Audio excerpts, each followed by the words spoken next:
What is my next challenge in daring to be human? How do I connect with life? How can I let go of my need for fixed answers in favor of aliveness? How do I live free from the experiences that shaped me? How can we be the change the world needs right now? Join us weekly for stony conversations about life. It is our mission to allow life itself to reveal to us the answers. Welcome to Chasing Thoughts.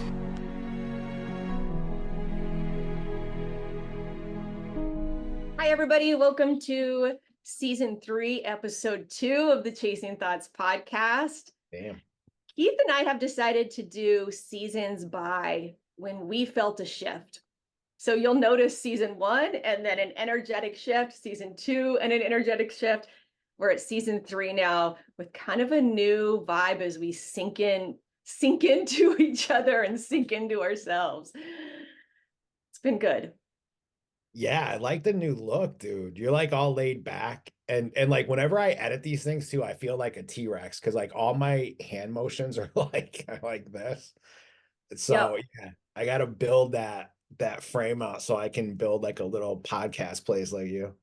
Yeah, I changed around my office and I got a little cart, like a kitchen cart, and I have my light and my, all the things that I need. So I just roll it out and then I'm set up for That's awesome. shooting videos, and then I can put it back in the closet, right? And it's really easy. So we'll see how, but I was tired of my face taking up the entire screen when we went to 9:16 for Instagram. So how was your week? It's been good. Yeah. Lot of shifts going on, man.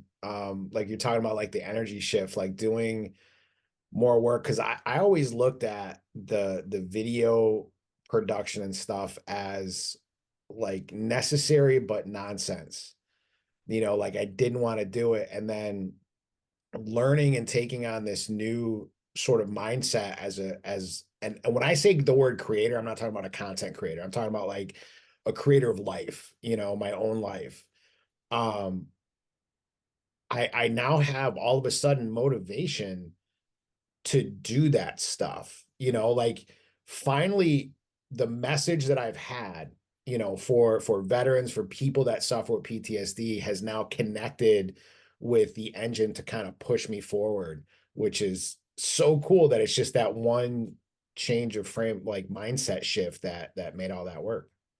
Yeah, I love that because it's not enough just to have passion. Everybody's passionate about something, but you also have to align your mindset so that it's easy. It's like a channel, right? For that passion to flow naturally into whatever it is that you're creating. Yeah. And fear has always held me back. Fear of what if it sucks? What if I'm not a success? What if all of these questions of like, what if? And when I change that thought from this is my business to I'm a creator of my life, that fear melts away. It becomes so insignificant. Yeah. It still rears its head up, but it's meaningless. Mm-hmm. And then even deciding to do like this stuff. So I took not necessarily a micro dose, but not like a major dose, like right in between. And then just smoked a little bit. So yeah, and all of that just seems so insignificant to what I've discovered in my own life. Yes. Yeah. Yeah, I think when you start to realize how powerful you really are in your own life, because this is what's been going on for me this week too, is the more I identify with being a powerful creator, and I'm not talking about that in the ego sense where I'm like, ooh, I can create this and that. I'm talking about we are all powerful creators because that's the way nature was made, right? We're just not using it correctly because we don't understand how consciousness and the brain and the body work together. But as I learn more about that and I practice the things that help me feel aligned, all that mind chatter of not being pretty enough or good enough or smart enough. It just gets quieter because I'm identifying right with the good stuff. And man, does that feel good. Oh my God, yeah. Yeah, it's like looking at like a funhouse mirror and seeing all the reflections that show us all the things that we judge ourselves for, and then just shifting our gaze, like just by one little degree, Yep. and then just seeing reality. And it is the greatest feeling in the world. Yeah. And like you said, the negative feelings still come up. But what I noticed when they came up this last week is, and this was so cool, my self trust had grown, obviously, because my thought was, oh, that's okay. These are bad thoughts. Like, I can handle it. I'll get back on it tomorrow. I'll feel great. Like, it was a blip where in the past, I would have probably said, oh, these are bad thoughts. That means I'm on the wrong path. I can't do I would have leaned into those thoughts. But my trust in myself to be able to handle it was bigger than the bad thought. Yes. Yeah. Yeah, And it's the coolest. Yeah, because I like throughout the week I felt those old patterns, those old thoughts, like try to break through, you know. Like I'm reading Stephen King's right now, Salem's Lot. So I'm just like picturing like a vampire, like his hand coming out of the dirt, coming back to life. And it just can't, like I mean, well, I don't want to say that. It can very easily if I feed it, but having this shift and seeing it a different way, it's so easy to feed the part that's pulling me forward. Mhm. Yeah. Yeah, I feel like I'm kind of coming on the other side of what's been an uncomfortable couple weeks of Yeah. change. It's like, okay, maybe it's going to be smooth sailing for a while before I, encounter the next big thing that I'm going to tackle. Yeah, yeah. Yeah, I want to see like some like calm seas for a little bit, man. Yeah, Yeah. before we like jump into the next phase of uncomfortable growth. Yeah. Yeah, yesterday I just want to give a quick plug for this because it's what we're talking about. I listened to the Know Thyself podcast, which is a podcast I really like. And Andre was interviewing Dr. Bruce Lipton. Do you know who that is? I've heard of them. He wrote The Biology of Belief.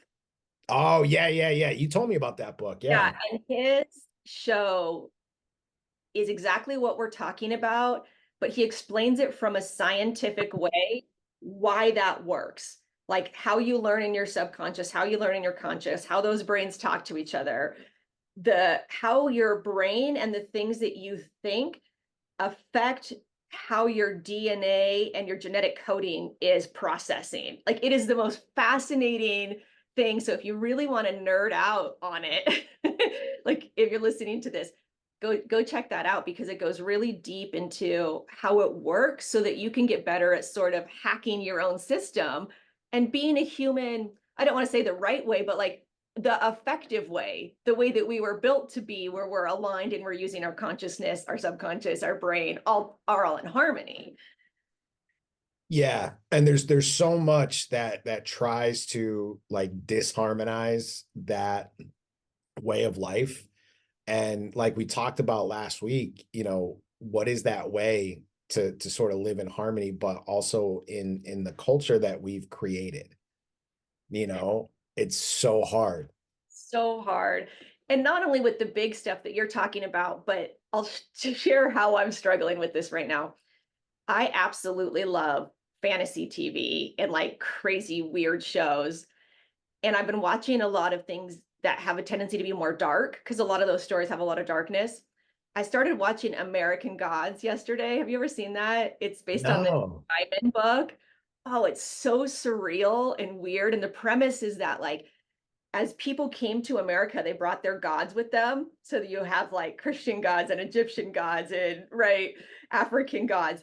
And these gods now live in America, but they're like hardly powerful because nobody believes them anymore. So you like encounter them, and on the street sort of thing, right? And they're like, it's like a story about like the down and out gods. That's pretty cool, man. Yeah, it's so fun, but it's pretty dark. And because I'm so sensitive and empathetic, I pick that up, right? And I feel a little heavier. So it's like, I love it and it brings me joy. And there's a darkness that I'm taking on. And I'm like, ooh, what is this exchange, right? Trying to judge how much of a place it has in my life. Is that something I can watch once a week? Oh, maybe. Is it something I can watch every night? No way in hell. That would really impact me. But even something as simple as that is hard to keep a balance. Yeah. Yeah. And I think I don't I haven't looked into this, so I don't know how true it is or anything like that, especially in today's day and age with like AI, you can make and the deep fake stuff, you can make anything look like anything. But they were showing particles that were entangled and they look like the yin yang symbol. Yeah. I hope it's true because that would be so fucking cool.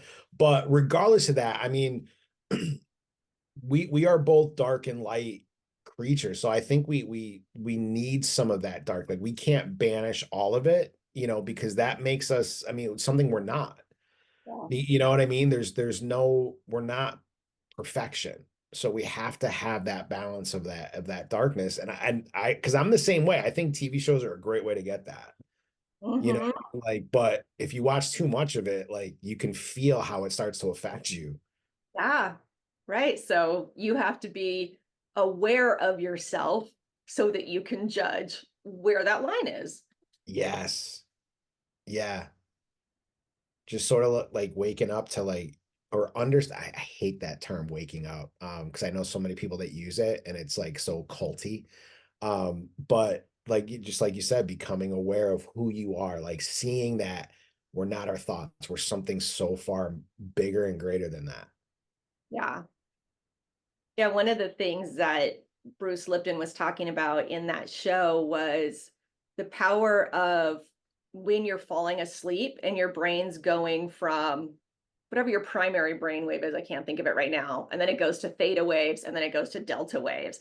Those theta waves are like your high programming waves. That's why meditation's powerful. That's why everything you learn as a kid stays with you because kids are in theta till like age 7, right? So it's like imprinting, imprinting, imprinting. And so he said, if you do a meditation about like beliefs you're trying to change in that first 15 minutes when you're falling asleep, it's a really good way to like reprogram your pathways. Hmm. So one of my sort of assignments that I gave myself for this weekend is to do a custom meditation, which is something I love to do for myself, write and speak my own about the beliefs that I'm changing right now and just kind of play around with it as a tool and see how much it works. Because that's how I like doing things. I'm like, ooh, somebody I respect said that if I listen to a meditation, right, I'm going to do that for 2 months and see what happens. And we'll see if it's right. I love testing things in my own life. Yeah. Yeah, that's the thing I fell in love with, like just experimenting on myself because I got so tired of hearing I guess I mean the dumbest shit that I've ever heard from the VA to deal with PTSD and it opened my mind to like this whole new way of thinking about it. I mean because everybody has trauma, Mhm. and we tend or we've learned to judge ourselves off of other people's trauma like it's some type of competition, but it's not like whatever we've experienced, the worst thing that we've experienced fills up all of us. Viktor Frankl talks about it being like the nature of gas. No matter what size container you put it in, eventually the gas expands to fill up that entire container, and that's what trauma does. Yeah. So to me, like PTSD is a part of life for everybody, Mhm. and being able to like find things that I align with completely so it doesn't feel like work anymore. And that was that shift when I started experimenting with myself. I didn't have to cope with things. Mhm. I lost the need to do that because now it's like I said, it's not work. It's just something I want to do. That drive just magically appears. Yeah. And I think that's kind of a key piece that I've been thinking about that's similar to what you're saying is people want to work out more and they want to meditate and they want to do whatever it is, XYZ. But if you don't fall in love with yourself, that's always going to be a chore, right? But if you fall in love with yourself, and the more you fall in love with yourself, working out, eating right, meditating, like taking the time that you need for integration, those things just become easy because you love yourself. There's no other choice but to do those things for yourself, like you would your child, right? Yeah. And Yeah. And like all of those things. Yeah, like all of those things, like looking for, like when people talk about like doing it, making a habit, you're gonna deal with it for 2 weeks and then it'll be easy. And I'm like, done that, didn't work for me. And then find your why. If your why is big enough, then you'll have no trouble doing it. And I'm like, all right, tried that, didn't work. Like there was still a disconnect. And yes. the disconnect was how I felt about myself. Mhm. I didn't deserve to have my voice heard. I didn't deserve to be seen, to be heard, to have a message. My message was always wrong, Yeah. and it was because of a deep rooted belief system that was instilled by other people that I got nothing for, Mhm. at this point in my life. Yeah. Yeah. Yeah, good stuff. It's been really fun to deepen into a new space, and I am so grateful. I'm excited to see what's actually going to be coming like our way. I already have like some like really freaking cool people that have said like they're gonna come on and stuff, like people we completely align with. Um, yeah, it's just gonna be so interesting to like jump into this new chapter. Mhm. Yeah. Yeah, and I think that we've done a real good job these last couple weeks of modeling like what it's like when you feel like you need to pivot, you make that decision to pivot, you go through a couple uncomfortable weeks, and then in your body when it's ready to jump in on the other side. You're like, oh, okay, like we're ready to, you know, and I think so often in my past, I haven't allowed for that much space. I think that if something's not working, I need to have the answer and be doing the next thing the next day. Right. And it just doesn't work that way. Change takes weeks and months, and it's an integration process depending on the size of the change. And to rush that, it means that you're not bringing as much of a change and transformation to the other side when you rush it. You're missing out. Yeah, and our society has grown to this point where it's made being uncomfortable a disorder. I mean everything, even religion. Like I remember, like if you deal with depression, anxiety, it's because you got to find Jesus, you got to find whatever the God is. And then once you do, it should all go away. And it never did for me. It's we need that period of being uncomfortable. There's no growth without pain. Hmm. I mean, if you think of hope as like a candle, like in the distance, like you're not going to see that candle if it's daylight, but in the night, in the darkness, that candle is going to light up. In fact, there's this really cool archaeological site in Barkhamsted called the Lighthouse. And it's just such a cool story. I think my professor or somebody else published a book about it, but so in Wethersfield, Connecticut, there was a farmer and his daughter turned away every suitor that came to him to ask for her hand. Like nobody was good enough. So finally he was like, the next person that comes, that's who it is. Like that's who she's marrying. And it turned out to be this indigenous guy that came to help work the land and get hired and all that. And so the father was like, no, no, no, but the daughter fell in love with him. So they ran to this place in Barkhamsted, Connecticut, and they built a village there for outcasts, you know, for people that weren't accepted. The father sent posses after them, but they like dyed her hair black. Her skin was tan because she was in the sun and everything. So they didn't recognize her. Then the father like sent people that actually knew her would be able to recognize her out, and they had to hide her and stuff. And it grew into this huge site where they took in a lot of people from all over, you know, escaped captives, all kinds of stuff. It was the coolest thing. But I Awesome. got into that. I forgot everything I was talking about before. Something about darkness, right? That's what happens when you get, like, deep into a story. Yeah, yeah. Whatever I was talking about, I was like, reminding me of that. And I was like, that was such a cool story. And then that is completely gone. So, what would you say were some belief systems that you changed in the last couple weeks? Like, what is your mind telling you that's different or new? That in order to find all right, so just like me, how a lot of the things that I heard did not resonate with me. Mm, Um, my message does not have to resonate with everybody. And the more of those people that I find that it doesn't resonate with, the more I'll find the few that does. You know, like we think about small percentages as like a drop in the bucket, but compared to different things, just like we talked about before, like in between every number, there's an infinite amount of numbers in between there. So depending on what our outlook, our perspective is of that small percentage, it's either nothing or it's everything.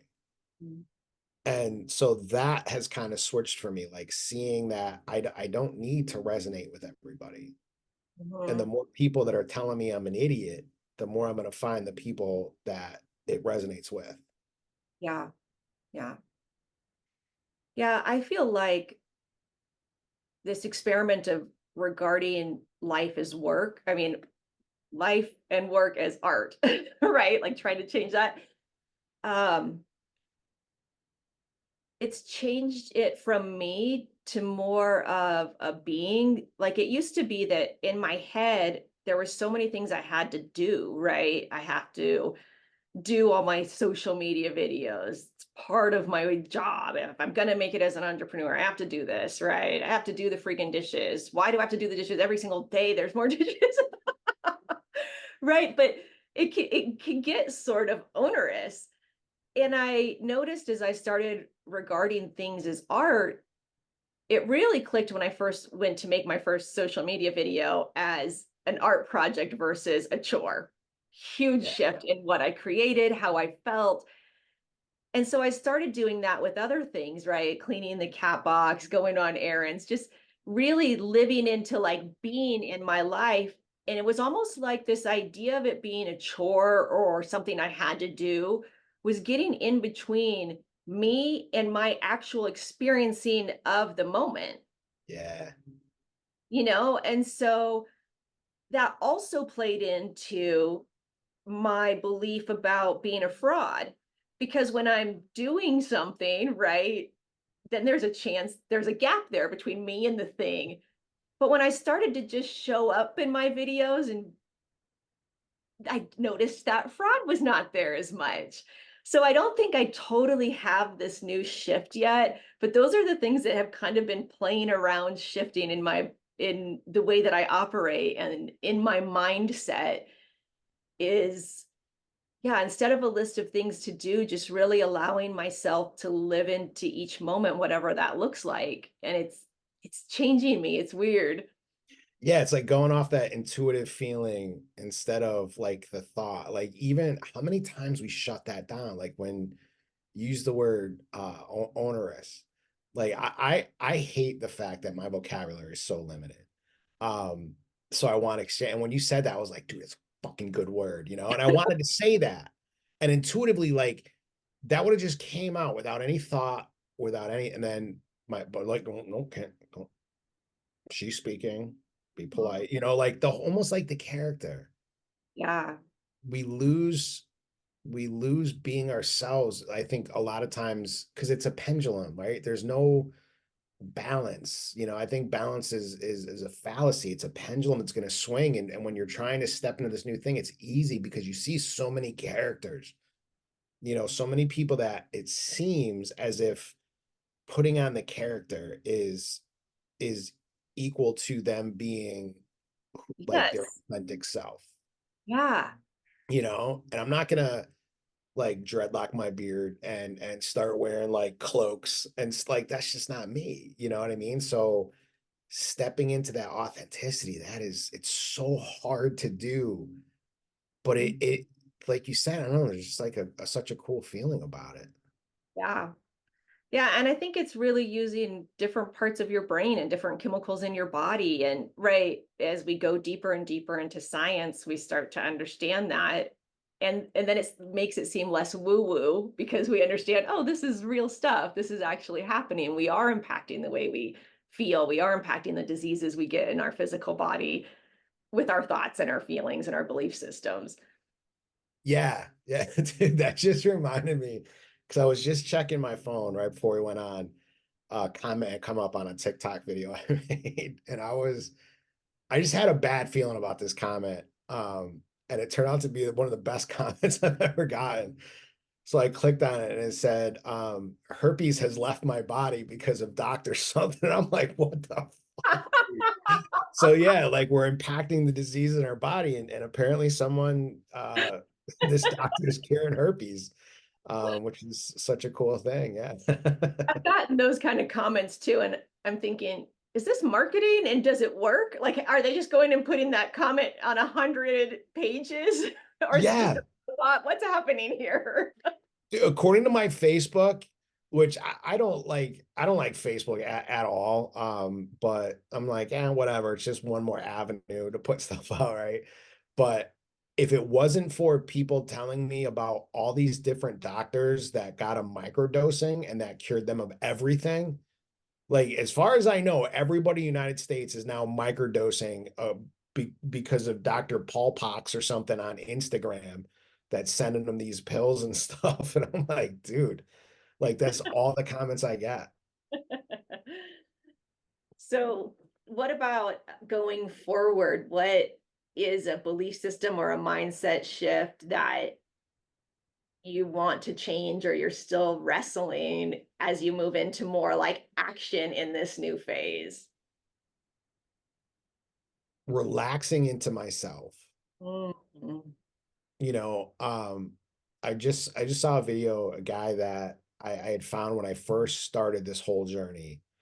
Um, Definitely knows how to do like as far as the video production type stuff, like putting yourself out there. He's a Broadway actor, so Mm. like he knows how to do it. And he was doing a video about your engagement numbers and how when you're just doing this and talking to the camera and stuff like but so you got to like be reflective and doing and he's doing like all it and I'm like that's just not me. I sit in my garage and I smoke weed. I can't do this with my hands because you'll see my pipe and everything, and so just being the stoner, like I'm done looking for people to emulate, and Mm. I'm just gonna allow myself to bloom, Love to that. blossom. Yeah. Yeah. And I think what I hear you saying is root and blossom at the same way, like be fully in your Yeah. body and shoot down roots. And I love that idea that your branches can only grow as wide as your roots are wide, right? It's equal. And so really settling into who you are and at the same time, blooming up. Yeah. Yeah. And finding people that I resonate like Jason Silva, but when I was looking at him and thinking of like I want to emulate, I want to be able to be a storyteller like him, I was judging myself for my vocabulary. I Mhm. was judging myself for a lot of stuff that he does that I don't know how to do. Mhm. So instead of wanting to emulate that, being like, I just love the way he tells stories, but I got to tell stories my way. Yeah. And it's so easy to get caught up in trying to tell stories the way other people do. Mhm. Yeah. I think the big thing that I want to tackle is I've really been working a lot on self-love with a tremendous amount of growth. But I notice when I think about, pitching somebody in their IMs or, going out and get another client, marketing here, networking here, there's still this belief and this blockage that says something like, I'm going to annoy people. People are going to wish that I wasn't talking to them, right? Whatever, version of they're not going to like me comes into my brain. And what I want to feel is, hey, look, I'm a gift. Like and if it's not the right gift for that person, that's fine, right? Like I don't control their feelings. I don't have to try to convince them of their feelings or change myself so that they, right, all that kind of stuff. So while I've gotten clearer and clearer on my own connection to self and self-love, there's still this lingering separation from other, right? And that I would like to see soften a bit or come closer to me so that it wasn't even really part of my considerations, right? I can't wait till the day, like I was saying about working out. Working out's been so easy for me lately because I'm like, yay, I love my butt, right? I'm feeling so happy inside myself. I want to feel that happy that I'm like, oh, Keith, I have to share something with you. Oh my gosh, right? I saw this video. Yes. I love this video so much. I have to offer you my marketing services because I love you and I want you to do so good. Right? Where it's not even, I'm just so happy to be in this world that there's nothing in between me and other people. So that's my next big like mindset that I'm hoping to tackle is allowing other people to love me and loving them and taking away all the ideas that are stuck in there right now, blocking. Yeah. And those just, I mean, we both have a similar origin story, with religion. Um, and those are some very deep rooted, unconscious things that still pop up. I just I just heard this story and it was sad. It's just so sad. So a friend of mine, I always play pool Friday nights and then sometimes like on Wednesday nights and stuff. And I didn't go this past Wednesday, but a friend of mine was telling me that they saw somebody from this old church we went to. And when the guy, supposedly the guy didn't recognize, but who knows, but then after he did recognize him, he he went on for like 10 minutes telling him why it was okay for him to be playing pool because he couldn't before because he had kids in his house and he didn't want to be a bad example to them. So now that the kids are grown and out of the house, it's okay for him to play pool because he has no one to be an example for. And I was like, what a sad necessity to have to validate why you want to do something that you are putting your own message on, your own like outlook on that this is bad. Yeah. It's a game of pool. Yeah, I love that story because that actually really hits home with me for what I just said. When I interact with other people, I feel like I have to have a reason. I have to prove why I'm there. So if it's in a sales situation or a networking situation, I have to prove that I'm good enough as an entrepreneur or, a service provider. And if it's a friendship, I have to prove that I'm good enough as a friend.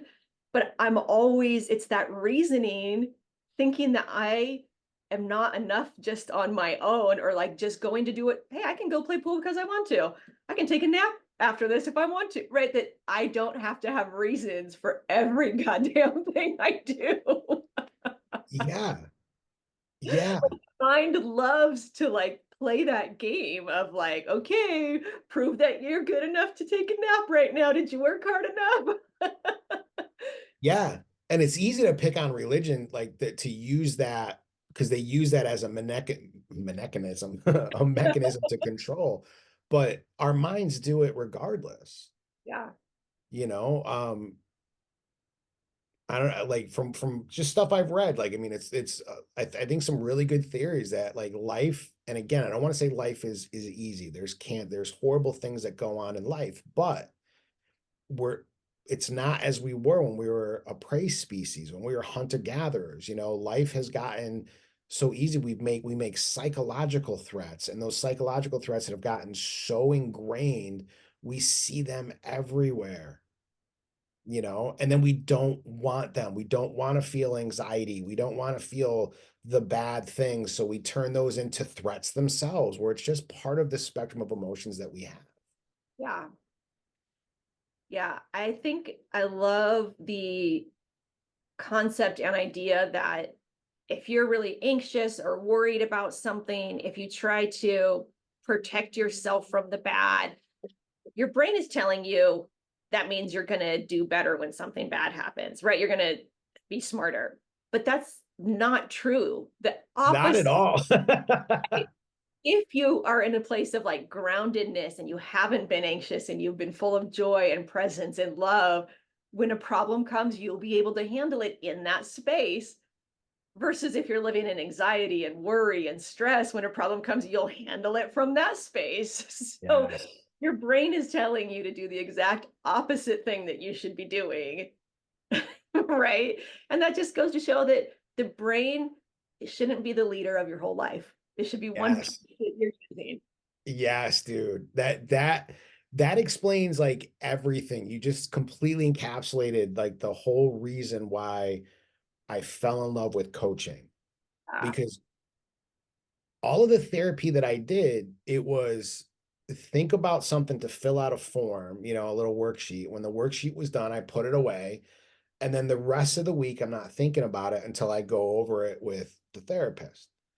But coaching is about practicing stuff in the moment constantly. mhm, I realized like with my anger, I couldn't practice peace when I'm peaceful. I'm already there. I'm in that state. So right. I had to get myself into an angry state in order to practice peace. And that's why I would drive on the highway in the slow lane, cussing everybody out. But and now even my daughter the other day was like, man, you and mama like switched when you're driving. Like mama's just so angry. Like somebody starts to come out from a stop. She's like, yeah, go ahead, do it, do it. Yeah, and I'm just like, yeah, go ahead, dude. It's all good. Like it's so funny, like how like that switch that happened was because I started practicing in the moment. And people that when they talk about like I'm hopeless, that's it's a horrific feeling, but it's also such an incredible place to be because now you can practice hope. You Yeah. can't practice hope when you're full of it. It's there, Yes. but when you're hopeless, now you can start working that muscle, and that's what it all comes down to. Mhm. I love that. That's so beautifully said. You have provided your girls with such a cool model of change and the fact that you can change at any age. Like, I don't know if you've ever acknowledged that about yourself, but I as it, struggle with that. yeah, I'm sure your girls look at you and know that they can do anything they can become anything they want, right? They can become kinder, more empathetic, or they can become right because you have changed so drastically and you've showed them that you're such a different person. Yeah, my oldest daughter, she's the one that I wrote to when I was in Bosnia, and didn't know me. Like when she read that, she was like, "That's not my dad. Like I have no idea who this is." Um, it almost like repulsed her to read that stuff. And then 7 years later, when she reread it from this, she's like, I actually see that guy now, Yeah. and she's about to publish her third book. Um, dude, she went to school full time, worked full time, planned her wedding, and wrote a book. And I'm like, I'm getting up at 11 and then complaining that I have no time to get things done, that there's just too much, for me to do. When I'm giving myself like the hours of the 4 to 5 are like my work day. And I'm like, I can't get shit done. There's just too much. My other daughter, I mean, dude, her and her husband persevered through things that would have broken other people. And she kept this mindset of it's gonna be okay. I don't know how, but it's gonna be okay. And everything turned out good, and now she's starting a cookie business, like because she loves baking. I love that stuff. But the part that I struggle with is I always look and when I see something that maybe some anxiety or whatever, I'm like, yep, I did that, Mm, yeah. and it just hits me like a sledgehammer. I have that as well with my son, where I struggle either for things that I did that I'm more conscious of now, or the big one for me is, oh, I married a drug addict and had a baby with him, right? And chose a bad father for you, right? It's hard not to get into that, like, I was responsible for this. Yeah. And yeah, when I notice myself in that place, I actually try to talk to my son about it and say, Yeah. I just talked to him about this with self-care because when I was raising him, I didn't value self-care. I was working really hard, right? I was a single mom a lot of it. And so I didn't teach him about the importance of spending time with yourself. And now that I know that, and I see him struggling with that, he does not take enough self-care time. And I think, oh, I wish I could have taught this to him. I shared that with him and he's like, thanks, mom, I'm learning it too my own way. It's fine, right? Yeah. But it's hard because as a parent, you want to just do the best by your kids. Yeah, you don't want to see them go through you don't want to see them go through the growth that you went through. You just want them to be there. Yeah, and that's not the way it works. Yeah, because it's removing that pain, but that I don't even want to say it, but that pain, for me, it's easy to say, like the pain is a Right. part of the growth, but for I don't want to say it about them, Yeah. because I want them to just be there. Yep. I know. Yeah, it's very hard as a parent. And, there's no doing it right. There's no parent out there that hasn't caused something that's going to need therapy. Yeah. Oh my God. Yeah. Even in relationships, like Sandy just got home from work. I heard her walk in and then she just turned the AC off. And so there's going to be a major fight. So turn the AC back on. She just told me to shut up. Oh, that's so funny. Uh, I think Yeah, that, we always worry about what we're going to take from other people. Like that whole saying about like, I'll show you the quality of your life if you show me the 5 people that you're with the most. But we never think about what we're leaving with other people. yeah, that's a good one. Oh, dude, I think it keeps us kind of responsible for ourselves. Yeah, I trying to come up with the right words because that's one of my blocks is in my heart, I want to be really big and I want to be extra nice to everybody and make everybody feel special because I love loving. I really do. But I'm so scared of being that big, Yeah. that I'm afraid if I tell somebody, oh, I love your skirt. Oh, you're so beautiful, that strangers are going to think I'm weird. I'm afraid that my family doesn't want to be that close to, right? There is a lot of fear of connection there for me that I need to heal so that I can be that big person and fully live into impacting other people. Because even if I think I can positively impact people, it's like I want permission to do that or something, and I don't think I have it. Yeah. Something as small as like seeing someone like nice skirt, nice hair, Right. whatever. But so quick also, like if somebody does something like bumps into me or pisses me off, like I'll tell them whatever I need to tell them in a second, but to be nice, like, yeah, like we need permission to be nice. Yeah. That's And so backwards, man. I know it feels weird, but that's what I notice in my body when I think about being responsible for how I impact others. And I imagine myself behaving in the ways that I would enjoy behaving. I feel like I don't have permission to be that weirdo who's like nice to everybody. Yeah. Yeah. That What a funny thought, right? Like, I don't, it doesn't make any sense, but it's there in my head and it stops me from doing things. and it's one of the things like it's almost like emotional archaeology. Like I want to dig down and see where all of that stems from. Right. Exactly. Yeah. And like we've talked about, there's my personal archaeology, there's our cultural archaeology, my family archaeology, right? There's levels and levels of how these belief systems are impacting us. And I think understanding where they came from can be useful, but I don't think you have to understand where they came from to change them, right? I Yeah, find it interesting, so 100%. I like doing the work, but you can just reprogram your brain without finding out why. 100%. Yeah. Yeah, that's such an important point because I didn't know half of the reasons behind why I did what I did. Um, for years after I started doing this stuff. For I mean, after the changes had been made, because we can focus on those things.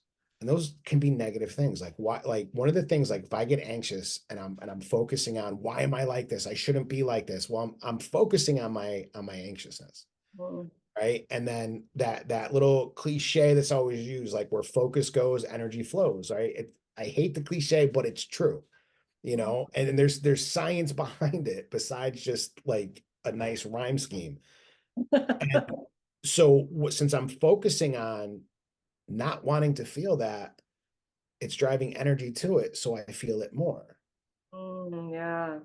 you know. So I don't have to deal with a lot of the traumatic events in my past to turn my focus onto good stuff and start building the strength of gratitude, of love, of joy in my life, and then start seeing how that aligns with me. You know, like in fact, I was talking to this dude, Sola Jarrett, right? He is such a freaking cool dude.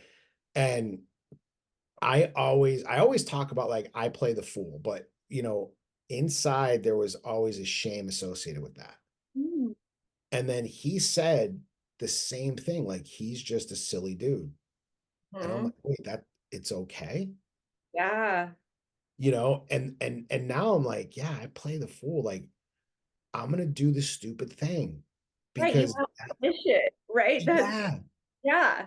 yeah. In fact, last week, at pool, my wife was she needed a little bit of help, so we can call timeouts, right? So she called a timeout, and this guy named Pat, who's like the best pool player on our team by far, and he went over to give her timeout, but he made a mistake. He left his phone unlocked. So I grabbed his phone, I went to his text, and I scrolled down to a group text, and I just wrote, "I have a rash." Send, close his phone, put it down. Right. 5 minutes later, I just hear him doing the speech test. Like, I have no idea how that got there. I didn't send that text.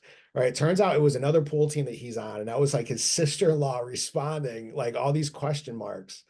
Right. 10 minutes later, he goes to give like another timeout or went to do something and left his phone unlocked again.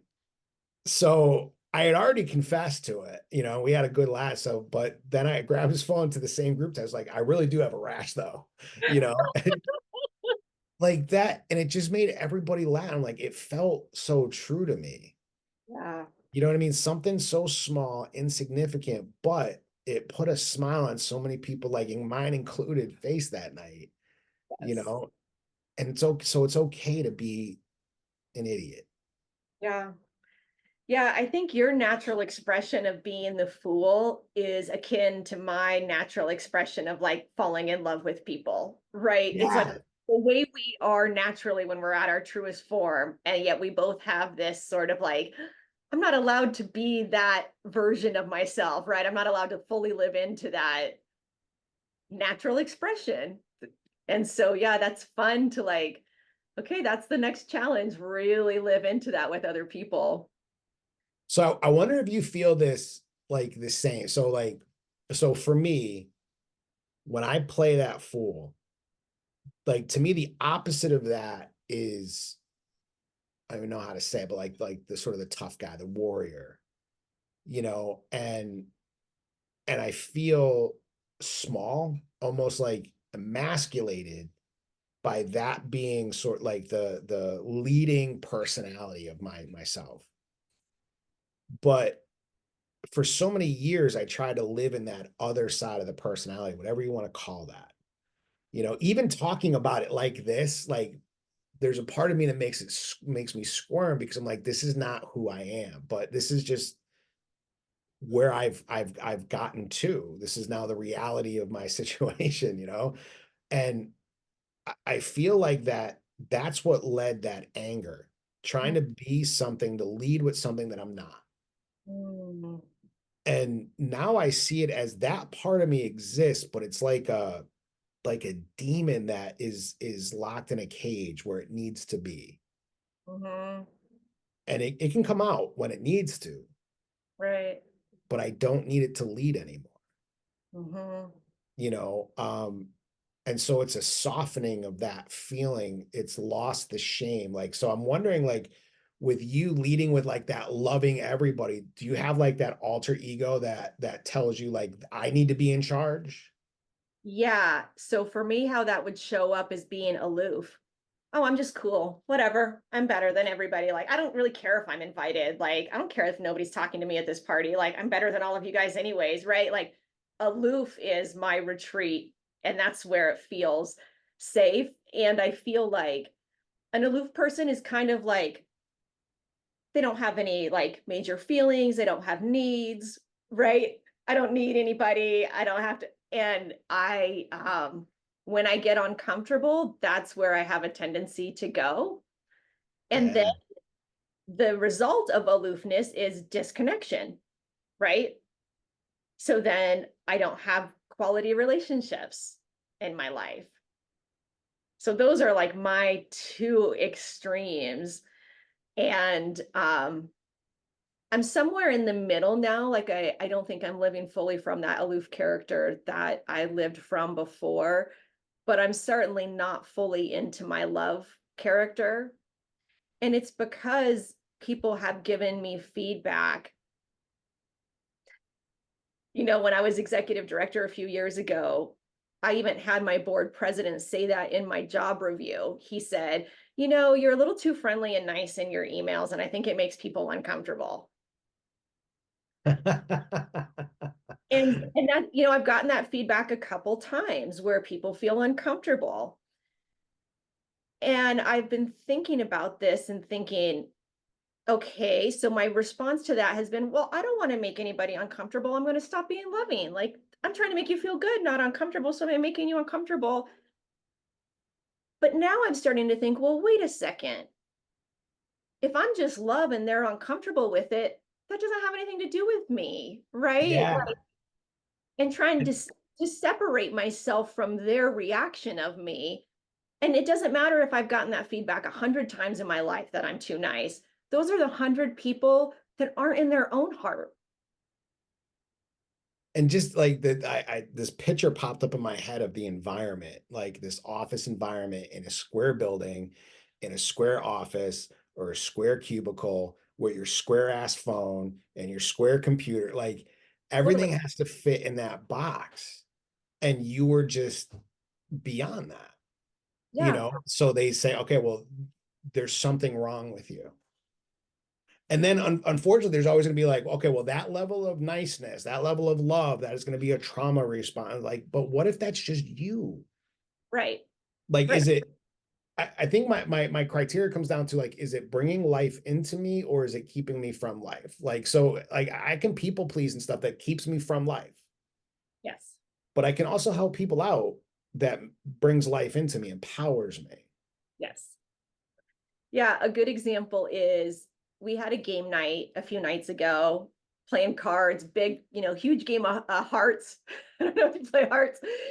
And my friend had brought a new friend. Her name was Rose, and she was so incredibly delightful. Like, I loved her. She was just so wonderful to have a part of our group.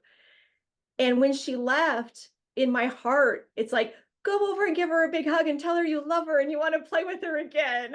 Right? Like, that's my natural, like, child's, expression. And then, disciplinary and like control Mindy, the yard duty teacher in my head's like, no, why don't you just go say thanks for coming? That's normal. That's what a normal person would do. And I didn't, right? I followed my child this time and I gave her a big hug and told her that I just loved her and she was such a delight. And right, I let all that come out. And because that felt so good to let it out, to be that person. And I don't know if it made her uncomfortable or not.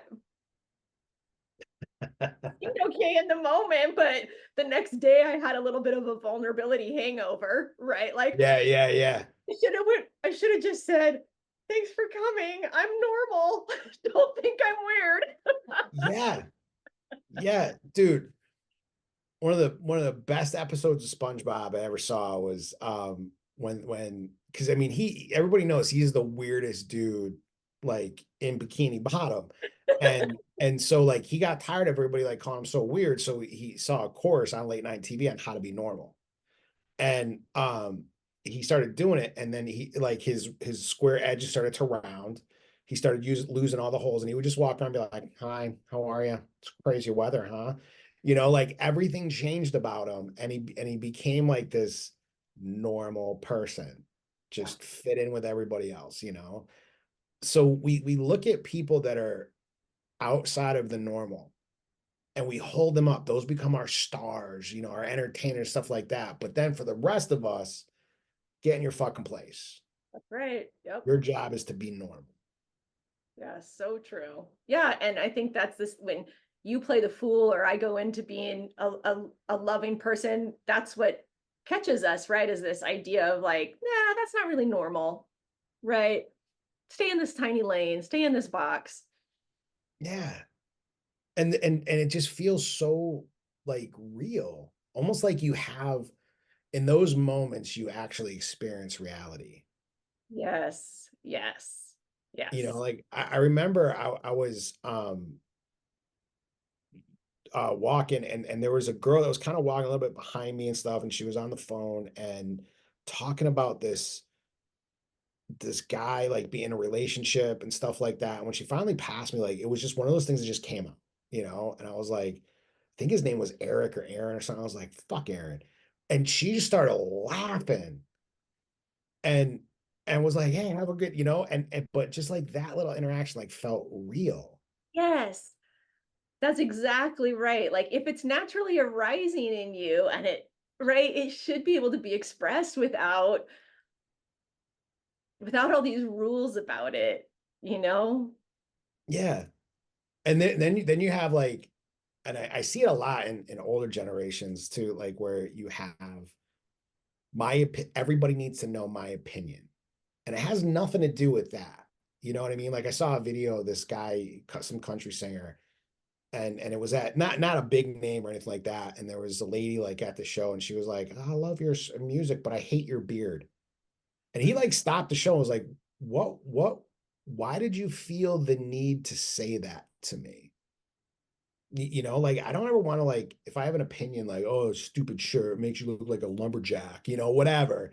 Like, why am I gonna say that? Like that's just it's tearing you down, it's tearing me down, you know. But if I say something like when you wear your Wayne's World hat, I'm like, party on, Mindy, you know what I mean? Like it's there's just another quality, there's another energetic level to that. Yeah. I my brother-in-law was staying with us the last couple days, and I was sharing with him how comments on Instagram are like that.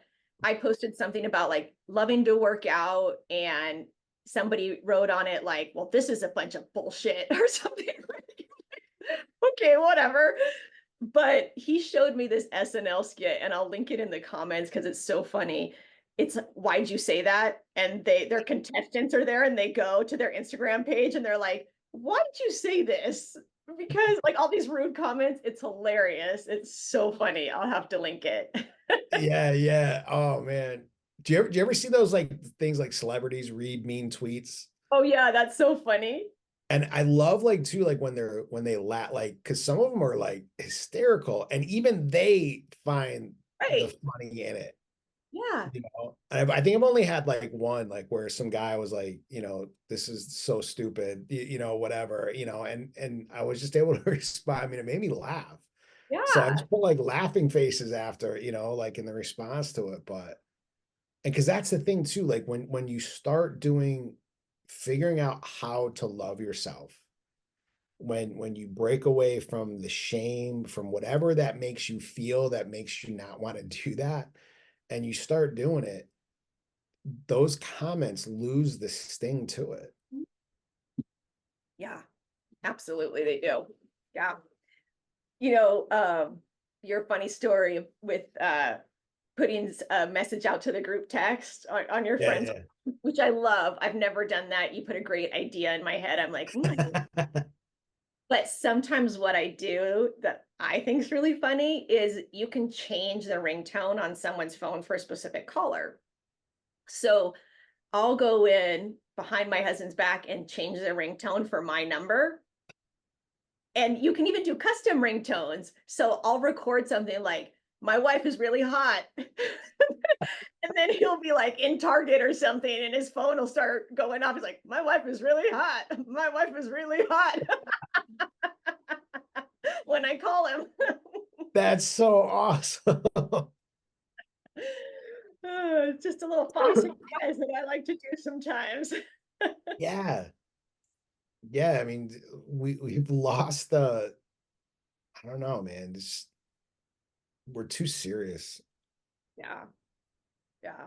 You So know, like life is it's beautiful. There's miracles that go around us all the time, and we've gotten like way too serious over shit that does not matter. yep. Yep. It's all part of the big construct that we live in. Yeah. Yeah. Yeah, and being able to challenge that and figure out how to live in our society, in our culture with this like actually. Oh, dude, I just saw it. You got the whole Harry Potter section, dude. I love that, Oh, man. yeah. Yeah, yeah, yeah. I was like, wait, I know those books. Yeah, that's so awesome. Have you ever read Tiger's Curse? No. Oh, dude. All right. My kids got me on it, and I will read those now like once a year, like I did used to do with the whole Harry Potter series. It is Oh, the I'll check it out. coolest series. Like, I don't know what's better, the Harry Potter or the Tiger's Curse series. It is freaking cool. You got to check it out. Yeah, now I'm on a Harry Potter thought train, so I don't know what I'm saying, man. You know what's so funny about Harry Potter is when those movies started coming out, I was still in my Christian phase. And so I was like, I'm not watching these. These things are probably satanic. Yeah. I didn't read the first book for years. I think it No. was like 7 or 8 years after it came out that I actually it was right, in fact, right before what, because I took my kids. I thought it was for kids, but apparently it was not, because it was a bunch of like, like older people all dressed up as wizards and stuff with wands at like this, because it was a midnight. I should have known it was midnight, and I'm bringing my like 10, 11-year-old kids to get the new Harry Potter, and it's just all these older people that think they're witches and wizards there. It was kind of awkward, but yeah, so I think it was like around like the sixth or seventh book that I started actually reading the series. Because like I believe that whole thing, there's spells in there, like actual spells that like from the devil, and I'm like, dude, Oculus Reparo, it's just freaking Latin. Like, what spell? Avada Kedavra? Like, I mean, like, dude. I actually think this is a great example of, when I look back on that now, I'm thinking, why was I giving Harry Potter so much power? Like, I thought that it would bring Satan into my house and like destroy my child, right? Because that was the programming. Now that seems ridiculous. Yeah. And the belief systems and mindsets that we're talking about today, right? The hope is in that 5 years, we're going, wasn't that funny when we thought that we couldn't be, when I thought I couldn't be my most loving self to everyone? How ridiculous was I, right? Yeah. Like that next level of growth where you recognize an old mindset and it's just so not true for you anymore. Oh my God. Yeah. Yeah, dude. Sort of like when my TV tells me that my Apple remote needs charging. And I remember when we got our first VCR, um, it was when the Giants won the Super Bowl. I want to say it was like 83. And my dad said, like, if the Giants win today, we will buy a VCR. Cause like VCRs were like $800 and $800 was a whole lot, then. And they ended up winning. So we went and bought one and we had a remote with it, but you had to plug it in and it had like a 20-foot cord that like my mom would trip over and stuff like all the time, So like how far we've come, but then we like, oh man, this is pissing me off. Yeah. Yeah. That's Yeah. gonna be interesting to look back at and see. I love thinking about how the future, no matter how hard I try, I have no idea what it's going to be like for me, for my marriage, for my friends. Like you create, right? And you dream, and that's powerful. But because of the way the universe is and fate or whatever you want to call it, you have no idea what it's going to be like in 5 years. Yeah. I mean, we might get hit with an asteroid. Yeah. I'm there's one that's passing close by soon, and if it doesn't go through what they call a keyhole, like it'll be pulled off orbit from either the Earth's gravitational pull or like the sun's, something like that. And I think it's called Apophos. And if it doesn't pass through this keyhole perfectly, then when it comes back around like in 2036, it'll hit California or like right off the coast of California, something like that. Yeah. So like yeah, we don't know what is going to happen. Mm-mm. I did a video like on falling in love with the most idealized version of yourself, and somebody had commented like, this sounds like the pursuit of, or like the never ending pursuit of happiness. I'm like, yeah, I could see that. I could see how that can become if all we do is dream. So it's taking those actions behind the dream. Like the dreaming is cool, Mhm. but if we don't take actions, they remain a dream. They remain in the ether. It's pulling it down and making it tangible. Yeah. And I think we've talked about this before, like if you take the concept of time out of it, what you're visualizing or dreaming about, your body is experiencing. What I'm actually experiencing, I'm experiencing, right? We have this idea that those things are different. But if we're present in the daydream and we're present in our life, all that separates us is time, and time is something that is man made, right? And so you can get kind of weirded out if you're like, what if I just don't consider time? Yeah. I Yeah. I, had, I want to learn about so you have space time, but then you have time. And the time that we talk about, if I remember correctly, like it was sort of invented back when the locomotive came into play because they needed a schedule. And then from there we now we have first shift, second shift, third shift, because we have these 8-hour blocks of time, and all that time is just man-made to keep the energy or the engine of production running. Mhm. And we're just that cog to fit into place for a specific period of time, for that 8 hours to keep that production going. Yeah. And it's not what life is. Mm-mm. And there's so many things associated with time, right? How long this takes, how long that take, how long did your marriage last? How old are you? Right? And I was realizing if I just told myself that I was 35 instead of 45, I would regard my work and my life completely differently. That's silly. I feel like what I feel like, right? I'd say I feel like I'm like 35. So I should act that way and I should pretend that I don't even remember how old I am because right, in some tribes you don't know how old you are.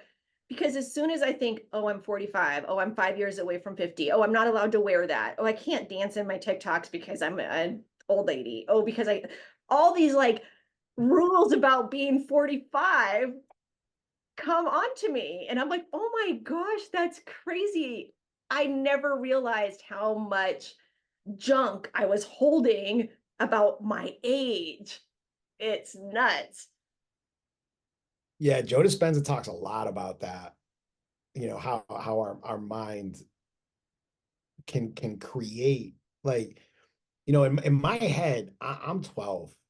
Like I'm gonna laugh at like in fact, I just saw an ad for this camping toilet. Like basically it's like a seat you sit on and then like a hat you put on that these camouflage drapes just fall around all around you and then you can just go.